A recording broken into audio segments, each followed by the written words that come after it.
नमस्कार दर्शकों, मैं हूं नाविका कुमार और आप जुड़ रहे हैं मेरे साथ सवाल पब्लिक का शो पर।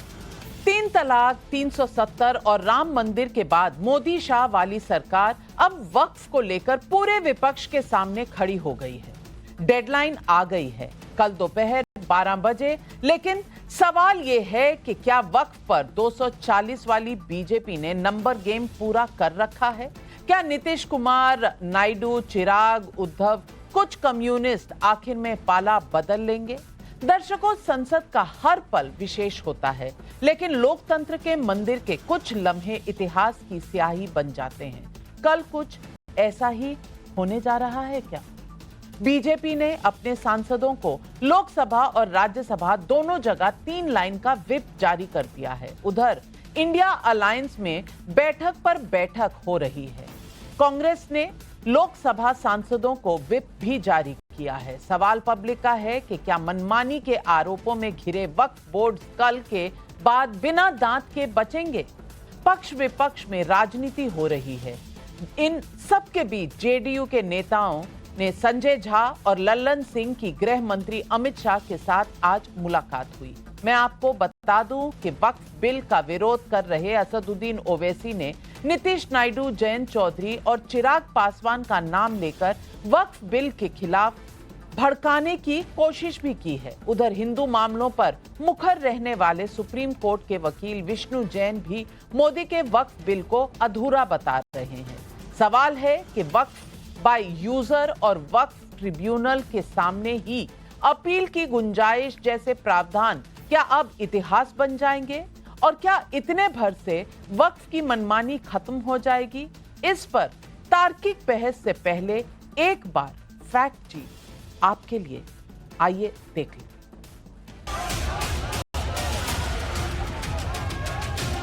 लगता है इसकी जरूरत नहीं, जरूरत थी, हम मानते करते थे, लेकिन इनकी नीयत तो सही हो, नीयत सही नहीं है। बिल से आम मुसलमान का फायदा ही होएगा, क्योंकि हमारे क्षेत्र में काफी वक्फ की प्रॉपर्टी है जिसमें मुसलमानों ने अपना कब्जा करके बैठे हुए हैं। वक्फ बोर्ड को यही करना चाहिए था, वो इस तरह के अदारे बनाने चाहिए थे, चाहे वो हॉस्पिटल हो जो आज की सबसे बड़ी जरूरत है पूरे हिंदुस्तान के सिनेरियो में देखा जाए तो मुस्लिम स्वास्थ्य में, हेल्थ में, एजुकेशन में पिछड़ा हुआ है। जो हमारी अपनी निजी संपत्ति है, उस निजी संपत्ति में हम दूसरे का इंटरफेयर कैसे बर्दाश्त कर लेंगे? इतनी तो इंसानियत सबके अंदर है कि मुर्दे का जहां हम दफन होते हैं, जहां हमें जाना है, वहां की जगह छीन ली जाएगी। तो इस तरह की लोग बयानबाजी न करें। ये अगर बिल पास होगा तो पूरा मुस्लिम समाज हिंदुस्तान का हो सकता है कि आज कल सड़कों पे आ जाए। ये वक्फ बिल पास नहीं होना मांगता है, हमारे लिए खतरा है। हम तो ये चाहते हैं वक्फ बिल कल को ये लोकसभा में पास हो जाए, क्योंकि अब वक्फ बिल में मुस्लिमों के लिए तो ये अच्छी बात हो रही है, हमारे लिए तो अच्छी बात हो रही है। वक्फ बिल 2025 पर मुस्लिम समाज भंवर में फंसा हुआ है। किसी को सरकार की गारंटी पर यकीन है तो कोई विपक्ष की यही आवाज सच मान रहा है। भारतीय जनता पार्टी का हर फैसला वोट के लिए, अपने लोगों को खुश करने के लिए। ये वक्फ बिल के खिलाफ समाजवादी पार्टी है, पहले भी थी, आगे भी रहेगी। यह संवैधानिक बिल है और लगातार हम लोग जो है संविधान को मानने वाले लोग हैं। भाजपा के लोग चाहते हैं नागपुर का कानून को थोपना, वो हर किस हम लोगों को बर्दाश्त है। हम लोग इस बिल को लेकर के एकदम क्लियर हैं कि किसी भी कीमत पे हम लोग इसको बर्दाश्त नहीं करेंगे। ये तो हमारे लिए बड़ा इमोशनल और बड़ी तकलीफदेह बात रहेगी। तो ये समझ नहीं रहे हैं, ना नीतीश कुमार समझ रहे हैं, ना चंद्रबाबू नायडू समझ रहे हैं, ना चिराग पासवान समझ रहे हैं, ना जयंत चौधरी समझ रहे हैं। तो ठीक है, इनको जनता समझा देगी फिर। हालांकि विपक्ष के विरोध के बीच वक्फ बिल पर 8 महीने का इंतजार करने वाली सरकार की तैयारी पूरी लगती है। जेडीयू को या नीतीश कुमार, कांग्रेस पार्टी के सर्टिफिकेट की कोई जरूरत नहीं है। हमारी पार्टी जो करेगी वो लोकसभा में करेगी। वक्फ बिल 2025 बीजेपी के लिए सिर्फ एक विधेयक भर नहीं, ये उनका न्याय पत्र है। हमने इतना ही बदलाव किया है कि कोई भी निर्णय होगा, वो निर्णय कानून की अदालत में इसको चुनौती दे सकते हैं। तो सरकार के निर्णय को भी दे सकते हैं। वह कभी क्यों, तो क्या सरकार ऐसे रोएगी कि हमारा अधिकार ले लिया? सरकार के कानून भी चैलेंज होते हैं। और ये पूरा पचड़ा जब पार्लियामेंट में चर्चा होगी, दूध का दूध पानी का पानी हो जाएगा।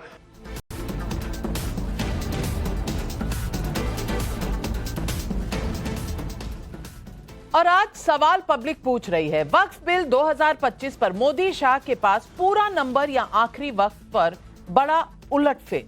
वक्फ बिल 2025 पर इंडिया अलायंस के विकल्प खत्म या राहुल अखिलेश ओवैसी खेला कर लेंगे। वक्फ बिल 2025 के साथ मोदी शाह 3.0 में पहले से कमजोर वाला नैरेटिव तोड़ देगी। ईद पर काली पट्टी और जंतर मंतर पर उग्र प्रदर्शनों के बावजूद वक्फ पर AIMPLB का एजेंडा नाकाम होगा? ये सवाल आज पब्लिक पूछ रही है और इन सवालों के जवाब देने के लिए आज हमारे साथ जुड़ रहे हैं बीजेपी के राष्ट्रीय प्रवक्ता सिद्धार्थ यादव हमारे साथ स्टूडियो में, अजय वर्मा नेता है कांग्रेस पार्टी के स्टूडियो में, तारिक खान प्रवक्ता समाजवादी पार्टी के, असीम वकार प्रवक्ता AIMIM के, विष्णु शंकर जैन वकील हैं सुप्रीम कोर्ट के। सिद्धार्थ यादव जी, सबसे पहले तो आपको बहुत बहुत बधाई और बहुत दिनों के बाद सवाल पब्लिक का शो पर आने के लिए आपका बहुत बहुत धन्यवाद। और दर्शकों बता दूं, अभी हाल ही में इनकी शादी हुई है, इसीलिए बधाई दे रही हूं। लेकिन बैंड बाजा बारात तो आज वक्फ बिल का बज रहा है। अब पूछना चाहती हूं आज असीम वकार साहब से। असीम वकार साहब, बहुत से ऐसे लोग हैं जो कह रहे हैं ट्रांसपेरेंसी आनी चाहिए। अब ट्रांसपेरेंसी से किसको दिक्कत है मैं नहीं समझ पा रही, क्या दिक्कत है ये भी नहीं समझ पा रही। पर गृह मंत्री ने तो कह दिया सरकार के भी कुछ कानून होते हैं, उस पर भी जनता जाती है सुप्रीम कोर्ट, पार्टियां जाती हैं सुप्रीम कोर्ट, अदालतों में जाती हैं और कहती हैं कि भाई चैलेंज करो सरकार के डिसीजन को। तो वक्फ के डिसीजन को कोर्ट में अगर कोई चैलेंज कर दे तो कौन सी आफत आ जाएगी, क्योंकि यही सबसे बड़ा आपका ऑब्जेक्शन है। क्यों असीम वकार भाई? मैंने देखिए, गृह मंत्री जी का बयान आपने अभी दिखाया, मैंने सुना। दरअसल आप लोग वही क्वेश्चन पूछते हैं मुख्यमंत्रियों से, प्रधानमंत्री से, गृह मंत्री से, जो वहां से लिख कर आते हैं कि 13 पूछना है, 14 क्वेश्चन, 15 क्वेश्चन, इससे ऊपर नहीं पूछ सकते आप। जब अमित शाह साहब का इंटरव्यू हो रहा था तो किसी भी एंकर ने ये सवाल उनसे क्यों नहीं पूछा पलटकर कि क्या कोई मुसलमान अगर अपनी प्रॉपर्टी वक्फ में करना चाहता है तो उसको साबित करना पड़ेगा कि 5 साल तक उसने नमाज रोजा किया, CCTV लगवाएंगे। किसी एंकर ने जो इंटरव्यू ले रहा था उसने सवाल क्यों नहीं पूछा कि मुसलमानों की प्रॉपर्टी में हिंदुओं को आप कैसे, उसमें गैर मुसलमानों को कैसे मेंबर बना देंगे, कैसे उनको अधिकार दे देंगे? ये क्यों नहीं पूछा आपने? या आपको यह पूछना चाहिए था कि अगर मुसलमानों की प्रॉपर्टी में आप गैर मुसलमान को अधिकार देना चाहते हैं तो क्या हिंदू टेम्पल्स में, हिंदू ट्रस्ट में मुसलमानों को भी रखा जाएगा? ये तो सवाल आप लोगों ने नहीं पूछा, वो तो मैं पूछ रहा हूं। तो इतने शरीफ, इतने ईमानदार लोग दिखते नहीं हैं जितना अपने को टीवी पर दिखाते हैं कि साहब जैसे लगता है कि उनसे ज्यादा कोई ईमानदार है ही नहीं। छोटे से सवाल हैं लेकिन इनका कोई जवाब नहीं है। चलिए वकार साहब, अगली बार से मैं कहूंगी कि आप पत्रकार बन जाइए और आप सवाल लिख के दे दिया करिए, हम पूछ लेंगे। क्योंकि 32 साल पत्रकारिता करने के बाद सवाल क्या करना ये तो हमें आता नहीं है। लेकिन आप थोड़ा पढ़ाई भी कर लीजिए, क्योंकि बोध गया में 4 अगर बौद्ध धर्म के हैं तो 4 नॉन बौद्ध धर्म के हैं। अमरनाथ श्राइन बोर्ड में अगर हिंदू हैं तो उसमें अन्य धर्मों के भी लोग हैं। पढ़ लिया करिए तो आपको ये सवाल नहीं पूछने पड़ेंगे कि ये हिंदू बोर्ड में क्या किसी को डाल देंगे। डाल देंगे नहीं मेरे भाई, है ऑलरेडी नॉन हिंदू उसमें हैं। और कुंभ हुआ था तो तारिक खान भाई आपको बता देंगे समाजवादी पार्टी ने किसको कुंभ का इंचार्ज बनाया था, आजम खान साहब को। ये हुआ है, इसी देश में हुआ है, लेकिन आप पढ़ के नहीं आते। तो सिद्धार्थ, आप शायद पता नहीं कहां थे जब ये सब हो रहा था, लेकिन सिद्धार्थ यादव साहब, सवाल पे सवाल पूछे जाएंगे, लेकिन जवाब इन्हीं का मानना पड़ेगा, सवाल भी इन्हीं का मानना पड़ेगा। ये कौन से कॉन्स्टिट्यूशन में लिखा है? देखिए नाविका जी, समस्या इस देश के साथ यह है कि कुछ चुनिंदा पार्टियां और कुछ चुनिंदा नेता वो शायद इस देश को संविधान से चलने देना ही नहीं चाहते। उनकी संविधान से चलता आया है और संविधान से ही चलता रहेगा। जिस भोलेपन के साथ यहां पर हमारे असीम वकार साहब बातें कर रहे थे और आपको भी पाठ पढ़ा रहे थे कि ऐसे ऐसे प्रश्न पूछे जाने चाहिए, वो प्रश्न भी उनको पता है और उनके उत्तर भी उनको पता है। इस देश के अंदर वक्फ के नाम पर गरीब मुसलमानों का, पिछड़े मुसलमानों का, बोहरा समाज से आने वाले मुसलमानों का, जो बैकवर्ड मुसलमान हैं, महिलाएं जो हैं, उनका हक मार करके ऐसे कुछ चुनिंदा नेता, कुछ चुनिंदा पॉलिटिकल पार्टियां उसका आनंद उठाती आ रही हैं।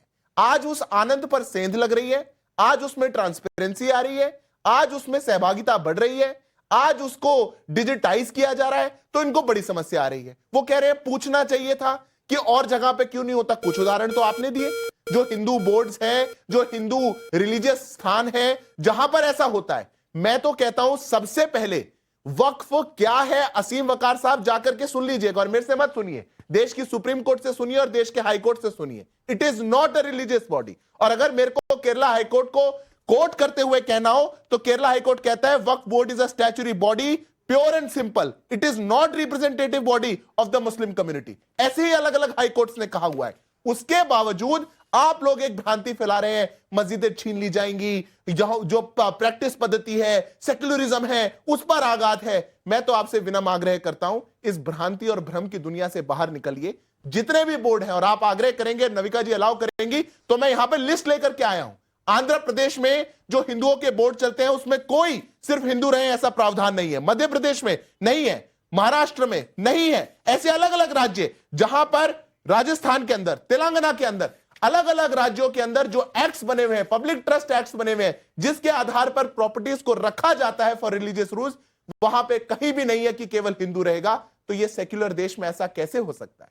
आप लोग कहीं बड़ी बात कह रहे हैं सिद्धार्थ यादव जी, लेकिन अजय वर्मा जी, मैं आपसे पूछना चाहती हूं, अब मैं ये पूछना चाहती हूं कि वहां मसूद साहब सबको कह रहे हैं कि भाई वोट का हिसाब देना पड़ेगा। जो पार्टियां मुसलमानों का वोट लेती हैं वो पार्टियां इस बिल को सपोर्ट नहीं करेंगी। अब मैं पूछ रही हूं, सांप्रदायिकता कौन फैला रहा है? क्या ये सेक्युलर बिहेवियर है? मैं पूछना चाहती हूं कि सब कुछ आकर रुकता है तो वोटों के हिसाब किताब पर। सिर्फ इसीलिए वक्फ बिल को आपको अपोज करना है क्योंकि AIMPLB आपको मुसलमानों का सपोर्ट ला कर देती है और वो नहीं चाहते कि कुछ चुनिंदा लोग जो वक्फ में अपना पूरा कहा सुना रखना चाहते हैं, जो हिसाब देना नहीं चाहते। उधर गृह मंत्री तो कह रहे हैं कि खाली डिस्प्यूटेड जो साइट्स हैं, जो पहले ही कोर्ट में हैं, वही डिस्प्यूटेड साइट्स को दिक्कत है, अब भी कोर्ट में ही जाना पड़ेगा। तो दिक्कत है किस बात की? पेट दर्द है किस बात की? और मुद्दा सिर्फ वोट बैंक का? देखिए, एक शेर के साथ शुरू करूं कि मैं कैसे यकी कर लूं, सरकार के लिए शेर है कि मैं कैसे यकी कर लूं वो दूर जाके रोए, अब मेरे पास से वो गुजरे, मेरा हाल तक ना पूछा। ये सरकार की जो नीति है ना, वो कहती कुछ है, करती कुछ है, दिखाती कुछ है, होता कुछ है। अब पॉलिटिकल लोगों की आप कह रही थी अभी इमरान में, और पॉलिटिकल लोग पॉलिटिक्स नहीं करेंगे तो क्या कपड़े बेचने वाले और पंसारी की दुकान चलाने वाले पॉलिटिक्स करेंगे? मैडम, वही करेंगे ना। पत्रकारिता करते हैं, पॉलिटिकल लोग पॉलिटिक्स करते हैं। ये वक्फ बिल का संशोधन, इनका उद्देश्य ये नहीं है कि साहब कुछ इसमें समानता का अधिकार करें या कोई चीज करें। भारत की 32 लाख से ज्यादा किलोमीटर भूमि पर कितनी है, चलिए वो छोड़ दीजिए। मुसलमान भी इस हिंदुस्तान में दोयम दर्जे का नागरिक नहीं है। भारत का संविधान उसको रहने की अनुमति देता है, मुस्लिम, हिंदू, सिख, ईसाई, बौद्ध, पारसी। ये सरकार क्या कर रही है? जिस तरह से अयोध्या में हुआ, 1382 एकड़ जमीन सरकार ने आर्मी की छीन कर अपने परम मित्र अडानी को, बाबा रामदेव जी को और श्री श्री रविशंकर जी को दे दी। ये वक्फ की चुनिंदा जमीनों को छीनकर अडानी साहब को जिस तरह से जहाज, ये मुझे पता चली है जानकारियां, रेल स्टेशन, जहाज के हवाई अड्डे और पोर्ट्स और पता नहीं क्या क्या किसी भी देश में दे रखे हैं। ये सारी चुनिंदा जमीन, जैसे काले किसान कानून आए थे उस पर क्या सारी जमीनें उनको देकर सब करना चाह रहे थे। ये वक्फ का उद्देश्य पीछे कुछ और है। सिवाय मुस्लिम लोगों मैं उम्मीद करती और हूँ धोखा ये देना। सब बातें जो आप कह रहे हैं, आपकी पार्टी इस पर कोर्ट गई होगी या जाने वाली होगी, नहीं, कल बना संसद रही में होगी बोलेंगे इस पार्टी पेटिशन, हमारी। क्योंकि तेलंगाना में भी ऐसा हुआ है, राजस्थान में आपकी सरकार थी तब हुआ है, केरला में आपके अलायंस पार्टनर की सरकार है, वहां पर हुआ है। अब इन चीजों पर कोर्ट में जाकर फैसला करा ले कि कैसे हुआ। लेकिन सवाल विष्णु जैन जी मैं आपसे पूछना चाहती हूं कि मुसलमान बिल्कुल सेकंड डिग्री का नागरिक नहीं है, बिल्कुल फर्स्ट हक है उसका इस जीवन में, इस देश में, जैसा हिंदुओं का है, जैसा सिखों का है। कोई नहीं कह रहा कि वो सेकंड कैटेगरी के सिटीजन है, लेकिन हिंदू भी तो सेकंड कैटेगरी नहीं है ना। अगर हिंदुओं के लिए ऐसा बोर्ड कोई नहीं है तो मुसलमानों के लिए क्यों है? सिखों के लिए ऐसा बोर्ड नहीं है तो मुसलमानों के लिए क्यों है? 1954 में यह बोर्ड आया, तब से सरकार का इसमें दखल है, हर स्टेट में है, हर सेंटर में है। तो आज नई बात क्या हो गई जो इतनी पीड़ा उठ रही है? देखिए, सबसे इंपॉर्टेंट बात है नाविका जी, जो ये बिल टेक केयर करता है, और सबसे महत्वपूर्ण बात यह है वक्फ बाय यूजर का कंसेप्ट इस बिल ने टोटली खत्म कर दिया है।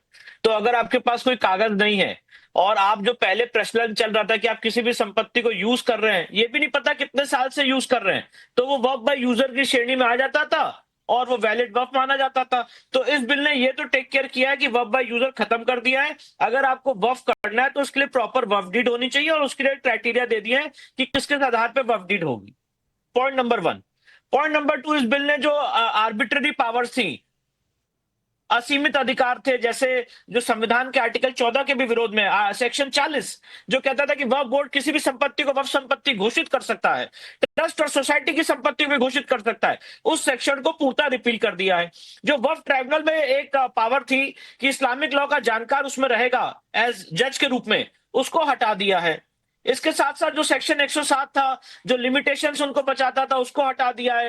108 था इवैक्यू प्रॉपर्टी के लिए, उसको हटा दिया है। 104 था, उसको हटा दिया है। और भी काफी स्ट्रक्चर में आमूल चूल परिवर्तन किए। वक्फ काउंसिल में 2 महिलाएं रहेंगी, 2 सरकारी लोग रहेंगे, जो नॉन मुस्लिम होंगे वो 2 लोग रहेंगे, इसके बाद वक्फ बोर्ड के जो 11 लोग हैं उसमें 2 महिलाएं और 2 नॉन मुस्लिम्स रहेंगे। ये सारे आमूल चूल परिवर्तन इस एक्ट के माध्यम से किए गए।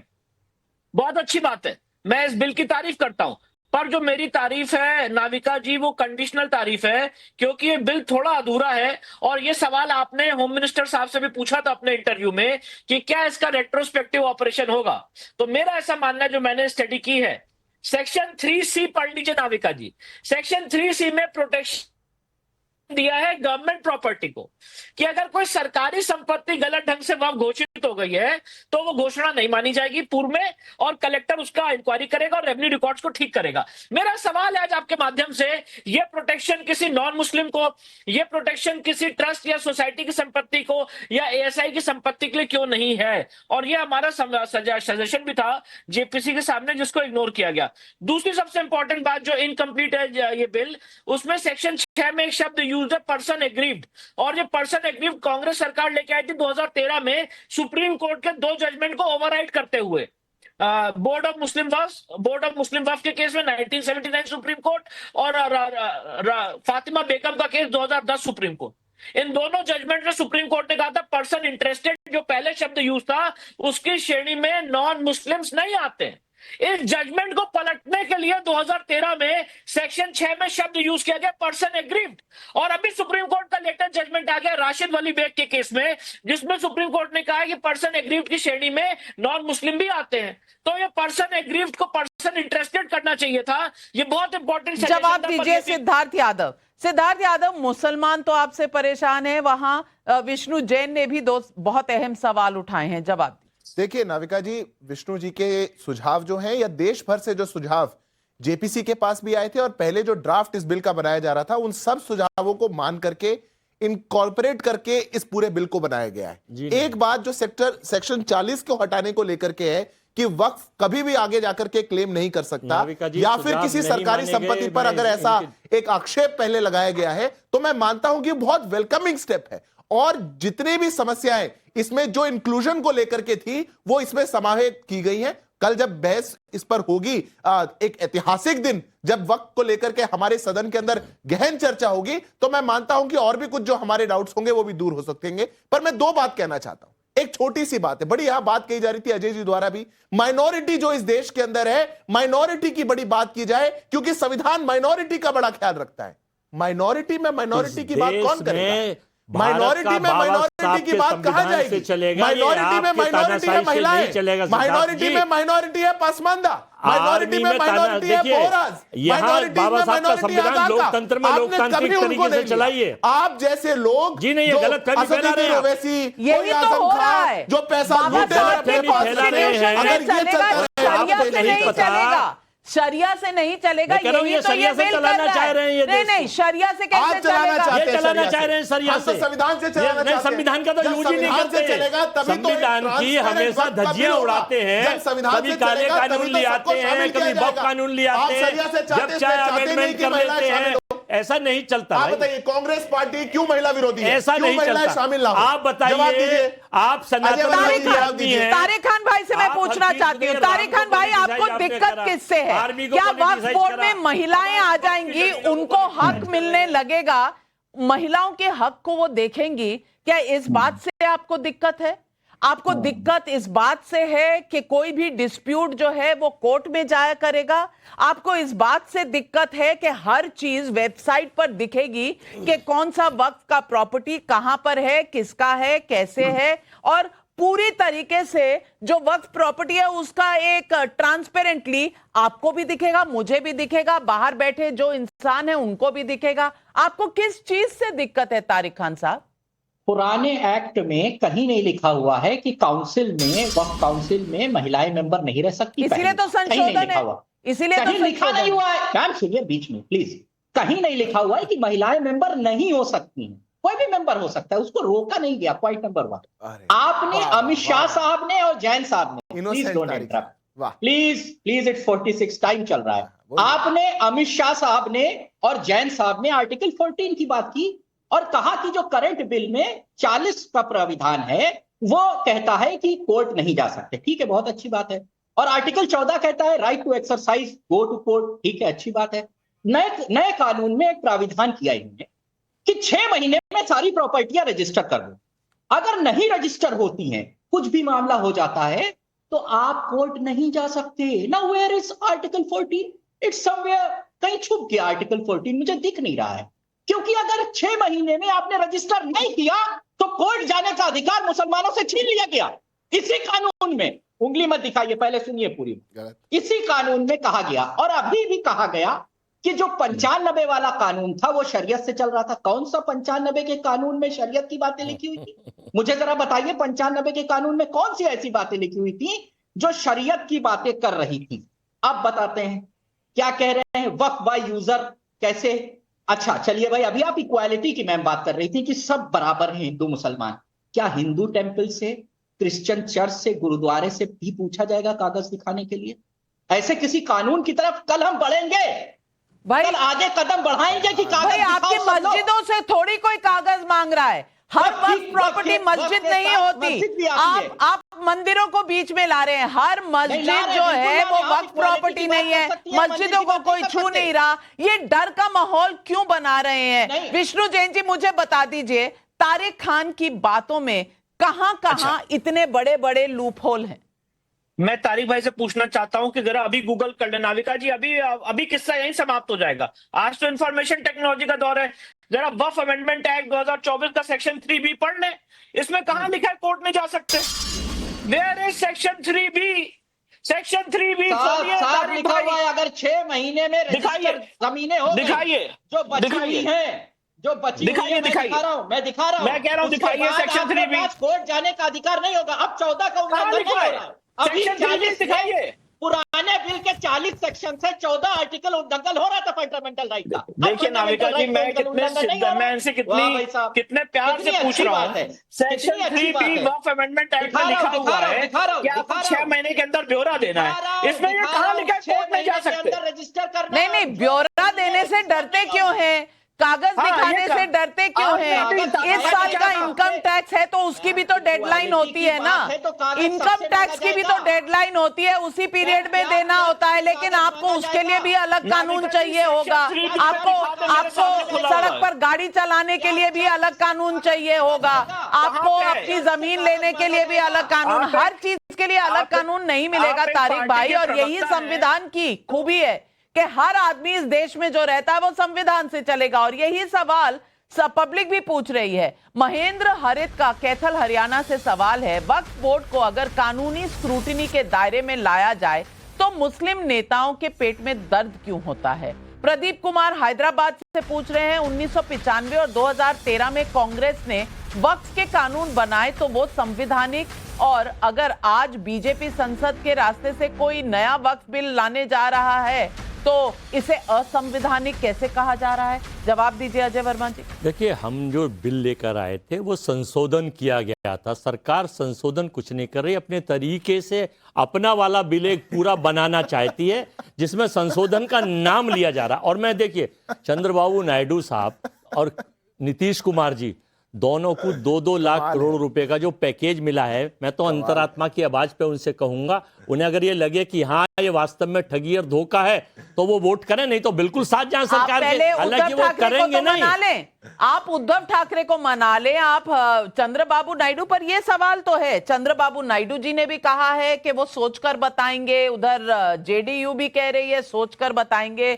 नंबर तो है ना सिद्धार्थ यादव भाई? नाविका जी, बिल्कुल नंबर्स हैं। कल अच्छी चर्चा होगी, डिटेल्ड चर्चा होगी और वक्फ का बिल पास होगा, इतिहास बनेगा। हमने वादा किया था इस देश के अंदर ट्रांसपेरेंसी आएगी, पर अभी अजय जी कुछ बात कह रहे तो नया बिल ले आए, ये नया बिल। अरे मेरे को लग रहा है राहुल जी से मिलकर आए, ये बिल्कुल कॉमेडी के मूड में है अजय जी। 32 लोगों की कमेटी में 2/3 तो आपके सहयोगी दल के लोग थे। दूसरी बात, सबसे पहली जाति तो आपने करी कि अपोजिशन के केवल 10 लोग ले रखे थे। नंबर से है मेरे भाई, आपको शायद पता नहीं है, पार्लियामेंट्री डेमोक्रेसी चलती नंबर से है। जितना आपका नंबर होगा उतने ही जेपीसी हमारे नंबर नहीं, बराबर का दर्जा होना चाहिए अमेंडमेंट करने के लिए। बराबर का दर्जा क्या होगा? जो संविधान में लिखा हुआ है कि अमेंडमेंट कैसे हो सकता है तो अमेंडमेंट वैसे ही होगा। संविधान के अनुसार ये क्या बात हुई? आप जीत के आएंगे 99 सीट, लेकिन चाहिए आपको कि आप सारा संसद चलाएंगे, ये कैसे चलेगा? अशोक कुमार यूट्यूब पर सवाल पूछ रहे हैं। एक मिनट, अशोक कुमार यूट्यूब पर सवाल पूछ रहे हैं, अगर कुछ लोग मुस्लिमों के ठेकेदार बनकर उन्हें भड़का रहे हैं, उन पर कार्रवाई क्यों नहीं होती?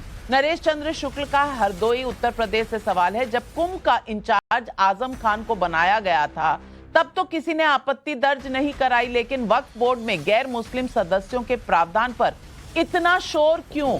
असीम बकार भाई जवाब दीजिए, सवाल जनता आपसे पूछ रही है।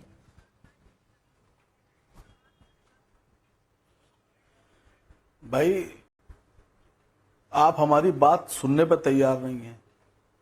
मैंने जेन्युइन सवाल पूछा कि कैसे साबित कीजिएगा कि जो मुसलमान अपनी प्रॉपर्टी वक्फ में करने जा रहा है उसको कैसे वो साबित करेगा कि हम 5 साल से नमाज रोजा कर रहे थे।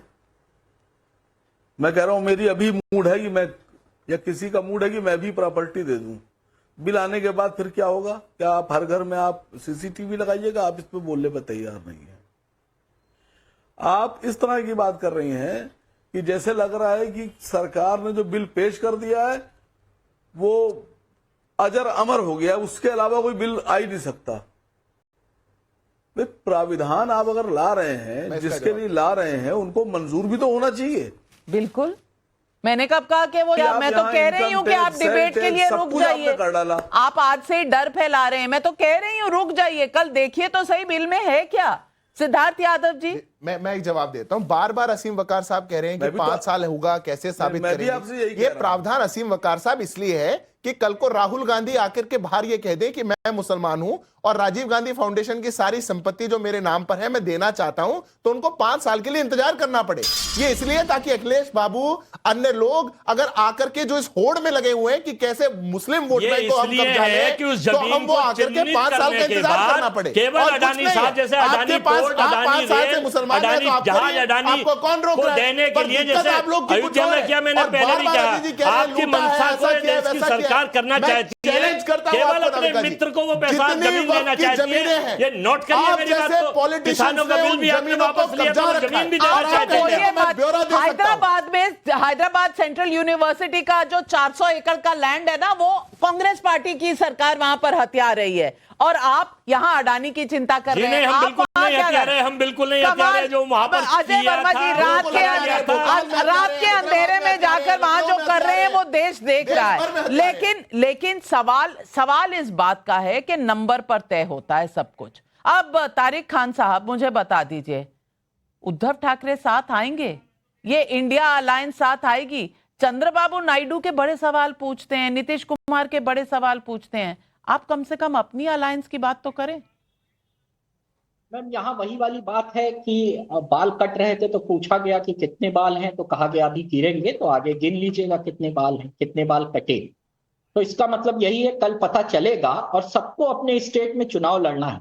वापस जनता के पास चंद्रबाबू साहब को भी जाना है, जो टोपी लगाकर अभी कुछ दिन पहले खजूर खा रहे थे, और नीतीश साहब को भी जाना है, जो जालीदार टोपी, जिसको बीजेपी कहती है कि सारे दंगे फसाद जालीदार टोपी वाले करते हैं, वही जालीदार टोपी लगाकर रोजा अफ्तार में बैठकर खा रहे थे। इसलिए कह रहा हूं कि वापस जाना है, जनता से वोट मांगना है, और उन्हीं लोगों का वोट मांगना है जो वक्फ बिल का विरोध कर रहे हैं। इसलिए इनको सोचने की जरूरत है, हमें सोचने की जरूरत नहीं है। क्यों?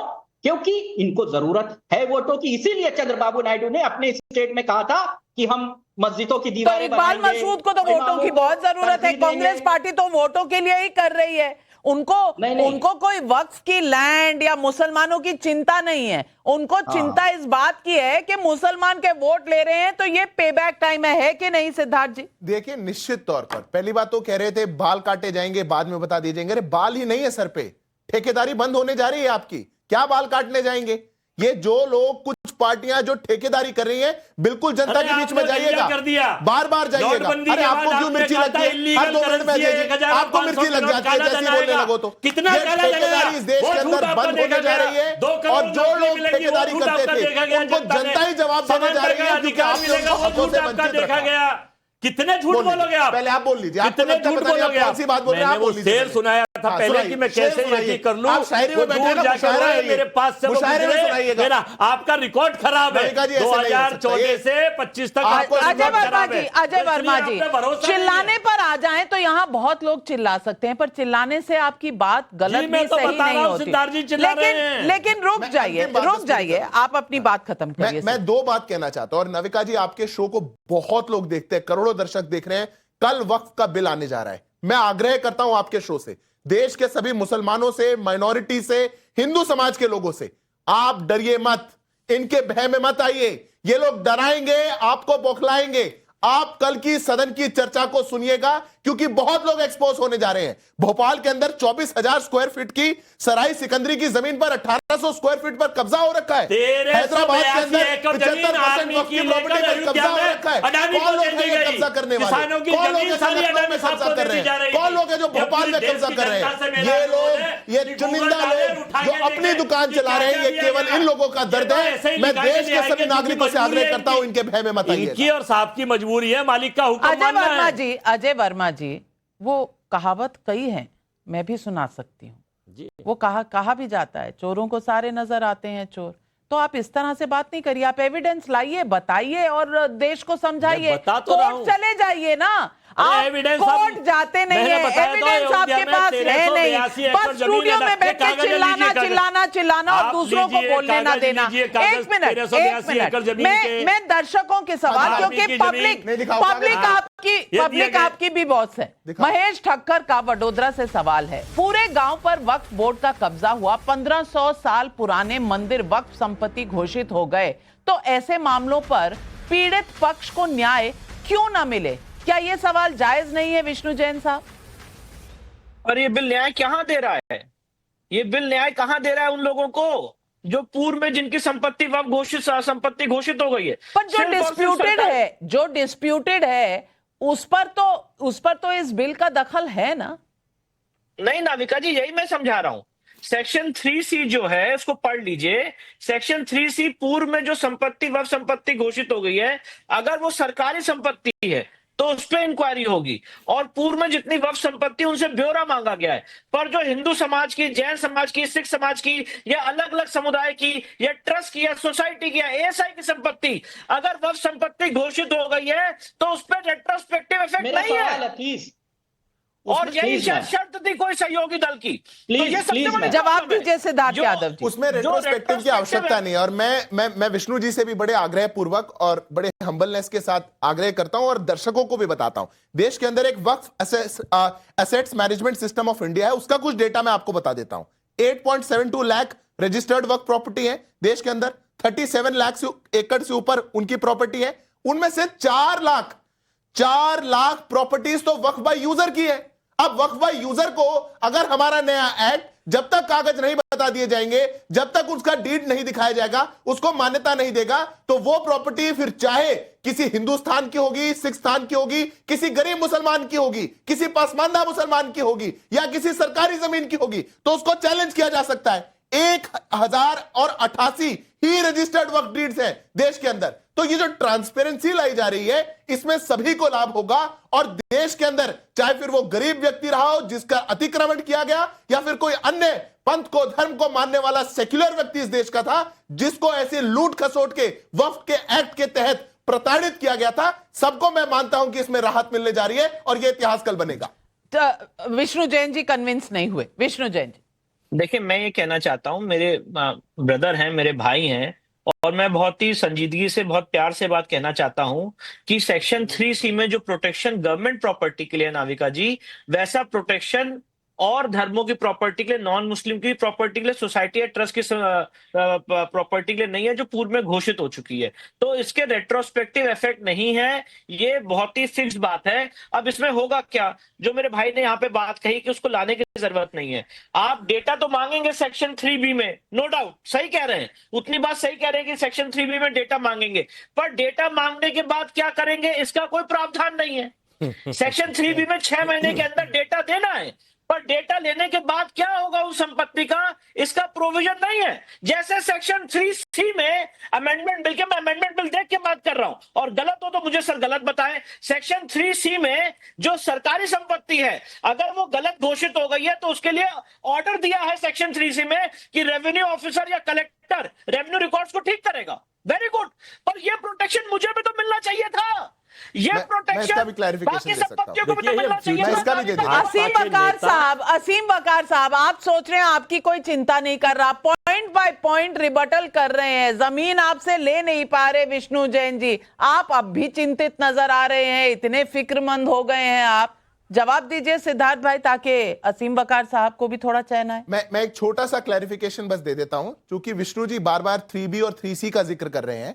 जो भी जमीन वक्फ के तौर पर मस्जिद के लिए, कब्रिस्तान के लिए, ऐसे स्थानों पर होगी, अगर उसका वक्फ बाय यूजर भी होगा या उसकी डीड मौजूद नहीं होगी, वो एग्जेम्प्टेड है अनटिल अनलेस जो 3C कहता है गवर्नमेंट के लिए। ठीक है, इतनी बात आपकी मानी जाएगी। कहीं मस्जिद बनी हुई है, कहीं कब्रिस्तान बना हुआ है और किसी गरीब व्यक्ति का या मंदिर के स्थान पर या फिर किसी जैन बौद्ध ऐसे धार्मिक स्थल के स्थान पर ऐसा अगर बना हुआ होगा, तो उसको हो सकता है कि 3C के तहत लाभ ना मिले। पर उसके अन्यथा चूंकि लिमिटेशन एक्ट इस पे लागू होने वाला है, और मैं कुछ टेक्निकल बातें कह रहा हूं, हो सकता है कुछ दर्शकों को कठिनाई भी हो, पर चूंकि लिमिटेशन एक्ट लागू होने वाला है, 6 माह के भीतर सारे कागज दिखाने पड़ेंगे।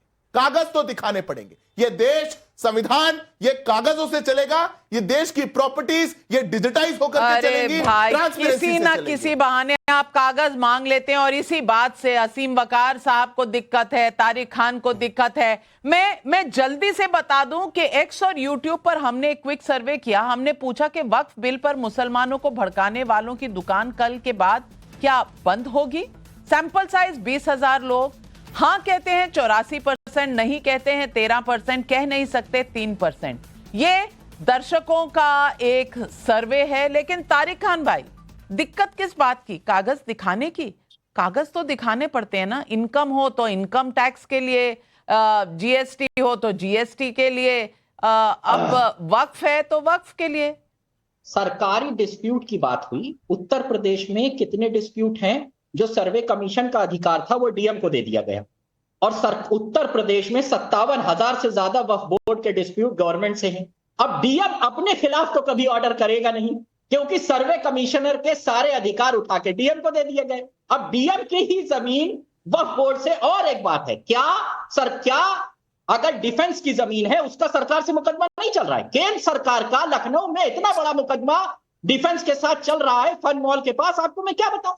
तो जो संस्थाएं बनी हुई है, वक्फ बोर्ड भी एक सरकार द्वारा संस्था बनाई हुई है और डिफेंस भी है, तो इस तरीके के मुकदमे चलते रहते हैं। अब यहां जब चल रहे हैं तो अधिकार एक तरफा दे दिया गया। क्या डीएम अपने खिलाफ कभी ऑर्डर करेगा? सारा पावर डीएम के पास। तो भैया कोर्ट तो खुले हैं, कोर्ट जाइएगा, सरकार के खिलाफ भी कोर्ट जाते हैं आप रोजमर्रा। पेगासस हो, हिंडनबर्ग हो, राफेल एयरक्राफ्ट हो, हर चीज में कोर्ट गए ना।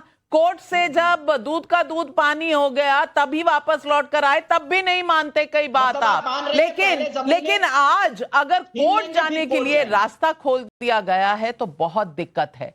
लेकिन क्या एक ही पक्ष है मुसलमानों में? यह भी सवाल उठता है। जी नहीं, एक पक्ष है AIM-PLB का, दूसरा पक्ष अजमेर दरगाह का भी है। अजमेर दरगाह के उत्तराधिकारी सैयद नसीरुद्दीन चिश्ती साहब हमारे साथ कुछ समय पहले जुड़े और वक्फ से जुड़े कई सवालों का बिल्कुल सीधा और बिल्कुल सटीक जवाब दिया। ये जवाब और ये सवाल आपके लिए। वक्फ बिल 2025 को संसद में पेश होने का काउंटडाउन शुरू हो चुका है और वक्फ बिल को समर्थन देने वाले एक बेहद अहम मुस्लिम चेहरे आज मेरे साथ जुड़ रहे हैं। अजमेर दरगाह के उत्तराधिकारी सज्जाद नशीन सैयद नसीरुद्दीन चिश्ती, आपका स्वागत है टाइम्स नाउ नवभारत के सवाल पब्लिक का शो पर। All India Muslim personal law board समेत कई मुस्लिम संगठन वक्फ बिल 2025 का विरोध कर रहे हैं, लेकिन आपका समर्थन सभी को हैरान कर रहा है। क्या सरकार से कोई डील हुई है आपकी? आपने जो सवाल किया कि क्या कोई डील हुई है, मैं तो किसी पॉलिटिशियन से बहुत कभी कभार मिलता हूँ, मेरा तो मिलना ही बहुत कम होता है लोगों से, तो मेरी डील होने का सवाल ही नहीं उठता। देखिए, ये पार्टी का कोई सपोर्ट नहीं है, ये सरकार, भारत सरकार का सपोर्ट है और एक हम जिम्मेदार पद पे बैठे हुए हैं यहाँ पर, मेरे पिताजी और मैं उनका उत्तराधिकारी हूँ, तो हमारा फर्ज बनता है कि आवाम के सामने सही बात लाएं। पक्ष विपक्ष, विरोध समर्थन, ये डेमोक्रेसी का एक हिस्सा है और शरीयत में भी डिफरेंस ऑफ ओपिनियन का है मामला। डिफरेंस ऑफ ओपिनियन होती है उलमाए दिन की भी, जो स्पिरिचुअल लीडर्स होते हैं, रिलीजियस लीडर्स उनकी। तो जो लोग विरोध कर रहे हैं उनका अधिकार है, वो करें, उसमें कहीं बुराई नहीं है। डेमोक्रेटिक तरीके से कोई विरोध करता तो करें। यहाँ इश्यू ये आया है, मैं इसलिए बोला कि लोगों को जो मिसगाइड करा जा रहा है, मिसलीड किया जा रहा है, भड़काया जा रहा है मेरी नजर के अंदर, कि आपकी दरगाह चली जाएगी, आपकी मस्जिदें चली जाएंगी, आपके इमाम बाड़े चले जाएंगे और दूसरे रिलीजियस इंस्टीट्यूशन चले जाएंगे। तो मेरा मानना यह है कि सरकार ने आधिकारिक तौर पर जब पार्लियामेंट में आके ये बात बोल दी है, कंसर्निंग मिनिस्टर ने भी बोल दिए, होम मिनिस्टर ने बोल दिया कि तमाम रिलीजियस प्रॉपर्टी इंटैक्ट रहेगी, उसमें किसी किस्म का रद्दोबदल नहीं होगा, उनके कैरेक्टर में चेंज नहीं होंगे, जो डिस्प्यूटेड लैंड है उनके अलावा। तो हमें being a responsible citizen of India under the constitution, हमारी जिम्मेदारी बनती है कि हम उनके आधिकारिक बयान को कंसीडर करें, ना कि बाहर खड़े होकर के मीडिया पे जो बयान दिए जा रहे हैं जो अनऑथेंटिक हैं, जिनकी कोई लीगलिटी नहीं है, सिर्फ हो सकता है चीप पब्लिसिटी के लिए हो सकता है कोई पॉलिटिकल स्टैंड हो, क्योंकि पॉलिटिकल विरोध भी आप देख ही रहे हैं, विपक्ष का काम होता है विरोध करना, करें। हमारी किसी से अदावत नहीं है, किसी पार्टी से नहीं है, मैं सरकार के साथ हूँ, भारत सरकार के साथ, बीइंग इंडियन। और मैं ये कंसेप्ट भी क्लियर करना चाहता हूँ मुसलमानों को। देखिए, वक्फ रिलीजियस मैटर है, बिल्कुल रिलीजियस मैटर है, शरई मैटर है, लेकिन जो प्रॉपर्टी वक्फ हो चुकी थी उसको मैनेज करने के लिए, उसको रेगुलेट करने के लिए, उसको एडमिनिस्ट्रेट करने के लिए कॉन्स्टिट्यूशन से पहले भी लॉ आए थे और कॉन्स्टिट्यूशन के बाद में भी लॉ आए हैं। 1954 में भारतीय कॉन्स्टिट्यूशन के बाद में पहला एक्ट आया, वक्फ एक्ट। तो शरीयत में तो ना सेंट्रल वक्फ काउंसिल का हवाला है, शरीयत में ना वक्फ बोर्ड का हवाला है, शरीयत में ना ही 9 मेंबर्स को अपॉइंटमेंट का सिस्टम है, ना ही कोई चेयरमैन या ना कोई सीए होगा। ये एक हम लोगों के द्वारा, मतलब बनाया हुआ सरकार के द्वारा कॉन्स्टिट्यूशन कानून के तहत एक एडमिनिस्ट्रेटिव बॉडी बनाई गई है, उसके तहत उसमें अमेंडमेंट होने की जरूरत होती है वक्त वक्त, जो किया जा रहा है। अब उसमें ये लोग कहते हैं कि साहब ये इस्लामिक मुदाखलत है, शरीयत मुदाखलत, नाउजुबिल्लाह, शरीयत में ना तो कोई चेंजेस कर सकता, ना ही कोई कर रहा है। सरकार आधिकारिक तौर पे बोल रही है कि हम एक administrative all India Muslim personal law board जो कह रही है क्या वो इस हस्तक्षेप को नहीं चाहते, इस इंटरफियरेंस को नहीं चाहते? वो भी तो मुसलमानों के खैरखा हैं। बिल्कुल, देखिए मैं किसी तंजीम के खिलाफ नहीं हूँ, मेरा भी मिलना जुलना सबसे रहता है और सबकी मैं इज्जत दिल से करता हूँ। देखिए सबको अपना अपना हिसाब देना मरने का, ये अल्लाह के वक्फ का मामला है, अल्लाह की प्रॉपर्टी का मामला है। मुझे भी देना होगा, अगर मैं गलत किसी को भड़काऊंगा या गलत बोलूंगा उनको भी सबको देना होगा। मुदाखलत की बात आ रही है कि हुकूमत अपने ताबे करना चाहती है, हुकूमत अपने कंट्रोल में लेना चाहती है इंस्टीट्यूशन को, यही कहना चाह रहे हैं, यही मिसलीड किया जा रहा है। आपने कहा खुदा से डरना चाहिए, मिसलीड और भड़काना नहीं चाहिए। कौन मिसलीड कर रहा है, किसको मिसलीड कर रहा है? देखिए जो हम मौजूदा हालात देख रहे हैं, मैं तो जो बयानात मेरे पास आ रहे हैं मैं तो ये सुन रहा हूँ कि मुसलमानों तुम्हारी मस्जिदें छीन जाएंगी, तुम्हारे साथ ऐसा हो जाएगा। जब भारत सरकार एक आधिकारिक तौर पे बोल रही है नहीं होगा, तो हमें उसका एक बार वेट करना चाहिए। अच्छा अभी तो बिल टेबल भी कल होगा, उससे पहले इनको पता लग गया इस बिल के अंदर क्या आ रहा है। जेपीसी की रिपोर्ट के बाद बिल टेबल कल होने जा रहा है। अब दूसरा इशू ये है कि मेरा निवेदन ये कि जो वक्फ होता है, वक्फ क्या होता है मुसलमानों को ये भी समझना पड़ा। वक्फ का मेन ऑब्जेक्ट होता है रिलीजियस, चैरिटेबल एंड पायस। उसको इंसान जो वाकिफ होता है, जिसको डोनर बोलते हैं, जो वक्फ करता है अपनी प्रॉपर्टी को अल्लाह की राह में, इसलिए करता है कि उसकी संपत्ति का इस्तेमाल या उससे होने वाली आमदनी का इस्तेमाल सिर्फ वेलफेयर के लिए किया जाए, गरीब यतीमों के लिए किया जाए, बेवाओं के लिए किया जाए। कौन सा वक्फ बोर्ड है पूरे हिंदुस्तान के अंदर जो स्कीम चला रहा है बेवाओं के लिए, यतीमों के लिए, या कोई कॉलेज खोला हो, कोई स्कूल खोला हो, या ईद बकरीद पे बच्चों को कपड़े दे देते हो या कोई खाना दे देते हो? नहीं, सिर्फ लैंड माफिया काम कर रहा है और कुछ रसूखदार लोग हैं जिन्होंने बड़ी बड़ी वक्फ की प्रॉपर्टी को हड़प लिया है। और सबसे बड़ी विडंबना सुनिए आप, वक्फ बोर्ड के अंदर जो एम्प्लॉइज होते हैं उनका ट्रांसफर नहीं होता, वो जब उसमें ज्वाइन करते हैं और रिटायरमेंट के बाद भी वहां से निकलते हैं, तो उनको सब सिस्टम मालूम होता है। ये कौन सी सिस्टम है? उनकी ट्रांसफरेबल जॉब होने चाहिए। बड़ी बात आप कह रहे हैं, आप कह रहे हैं कोई बच्चों का, यतीमों का, गरीबों का कोई भला नहीं हुआ, तो ये वक्फ बोर्ड बचाना कौन चाह रहा है? इसमें इंटरफियरेंस कौन नहीं चाह रहा? और कौन है ये लोग जो कह रहे हैं कि भाई मुसलमानों से जो वोट लेते हैं उन्हें डरना चाहिए इस बिल को समर्थन देने में? कोई मुसलमान इस नाम पे वोट नहीं देगा कि अल्लाह की प्रॉपर्टी खाएगा कोई। हम सब ईमान वाले, हिंदुस्तान का मुसलमान है, पूरी दुनिया का मुसलमान हो, हिंदुस्तान का मुसलमान तो और जिम्मेदार मुसलमान है इस देश के लिए भी। कोई मुसलमान इस नीयत से वोट नहीं देता कि साहब आप जाइए और हमारी वक्फ की प्रॉपर्टी को बर्बाद करिए। वक्फ की प्रॉपर्टी को सिर्फ खुद किया गया आज तक।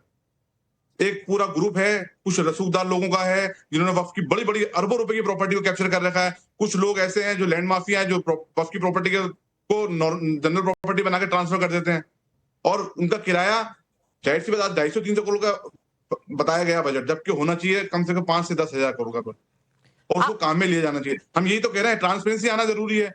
क्या दिक्कत है? ट्रांसपेरेंसी आने दीजिए। और जो 1500 साल पुरानी मंदिर तमिलनाडु में ले लिए हैं और वक्फ की जमीन बता रहे हैं, इन तमाम बातों को आप कैसे देखते हैं? देखिए मैं समझता हूं कि कुछ इश्यूज हैं जिसकी वजह से ऐसे क्वेश्चन रेज हो रहे हैं, ऐसे ऑब्जेक्शंस आ रहे हैं, तो उनसे बचना चाहिए। बिल्कुल ऐसे इश्यूज से बचना चाहिए। बड़ी बात आप कह रहे हैं, अपलिफ्टमेंट के लिए काम करना चाहिए, सोसाइटी के लिए, कम्युनिटी के अपलिफ्टमेंट के लिए, कि कैसे हम इस मौजूदा जो हमारे पास एक इशू पेंडिंग है, जो बड़ा बर्निंग इशू बन गया है, इसके पैसे का सही यूटिलाइजेशन हो और हर मुसलमान इसके लिए हाँ करेगा। हाँ के वक्फ के पैसे का यूटिलाइजेशन सिर्फ गरीब गुरबाओं के लिए, यतीम बच्चों के लिए होना चाहिए। अच्छा इसकी एक चीज कंसेप्ट और है, मैं आपसे क्लियर करना चाहूंगा। इसको कहा जा रहा है कि मुसलमानों से जुड़ा हुआ मामला है। देखिए हर मुसलमान को मतलब नहीं है, इससे वही मुसलमान जुड़ा हुआ है जिसने अपनी प्रॉपर्टी को वक्फ किया है, और वही मुसलमान मुतासिर हो रहा है जिसने वक्फ की प्रॉपर्टी खाई है। इफेक्ट उन्हीं को पड़ेगा जिन्होंने वक्फ की प्रॉपर्टी खाई है। और आम मुसलमान तो बेचारा घर से सुबह निकलता है, शाम को घर में 400-500 रुपए कमा के लाने की सोचता है कि मैं घर में खाना बनाएंगे, खाना खाएंगे। उसको क्या मालूम वक्फ क्या है। लेकिन भड़काया ना जाए, किसी को रोड पे ना लाया जाए। मैं तमाम विपक्ष से भी अपील करता हूं, कल अच्छी मजबूती के साथ विपक्ष का रोल अदा करें और एक सार्थक चर्चा के साथ इस विश्व को लाएंगे। ये मुसलमानों से जुड़ा हुआ मामला है, उनके अपलिफ्टमेंट का मामला है। हमारे साथ जुड़ने के लिए सईद नसीरुद्दीन चिश्ती साहब, जो उत्तराधिकारी हैं सज्जाद नशीन अजमेर दरगाह के, आपका बहुत बहुत धन्यवाद। आपने बहुत सी चीजें स्पष्ट की, शायद पूरा देश आज आपको सुन रहा है। थैंक यू सो मच, आपने मुझे बोलने का मौका दिया, बहुत बहुत शुक्रिया। नमस्कार।